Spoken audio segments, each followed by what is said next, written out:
yadda kuka sani, ni ne Nura inuwa kuma nake muku wannan magana a halin yanzu. Hakikanin gaskiya ba abin da zan ce da ku face in yi godiya da fatan alkhairi. Allah ya bar zumunci da soyayya da ƙaunar da ke tsakaninmu. Tabbas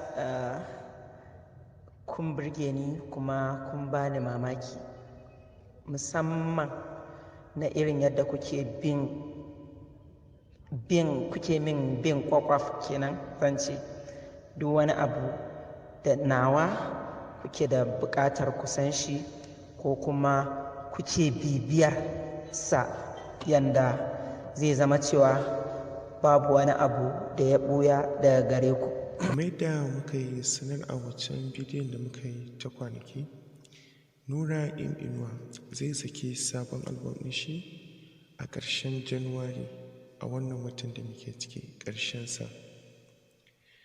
Saboda mutane da dama suna ta so su samu amsar tambayar nan, to wayanda ba su gane abin da muke nufi ba, muna nufin Nura inuwa zai saki album ɗin shi insha Allah a ƙarshen wannan wata na Januwari. Muna roƙo da fatan Allah ya sa hakan ya kasance.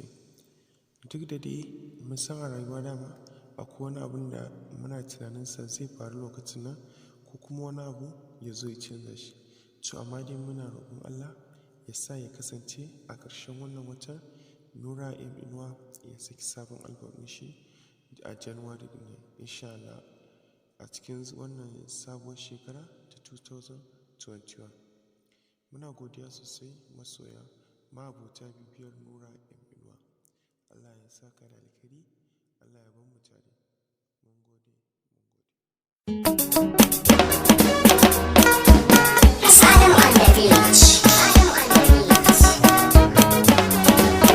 Ki fahimce ni, san ki ya jawo ni, ki kusanto ni, kar da ki yada ni. Ki fahimce ni, san ki ya jawo ni, ki kusanto ni, kar da ki yada ni.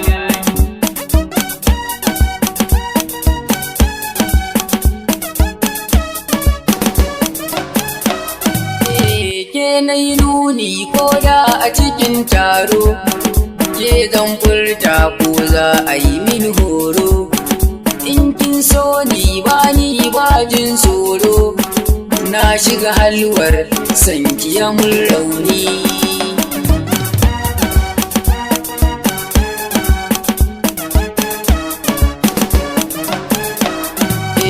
Jani na bi ki kai ni garin Adamawa, biya mai kyau ga hanci kyakkyawa, fara ce ga nutsuwa ga ta da baiwa, komai zaki sai na jikin burge ni.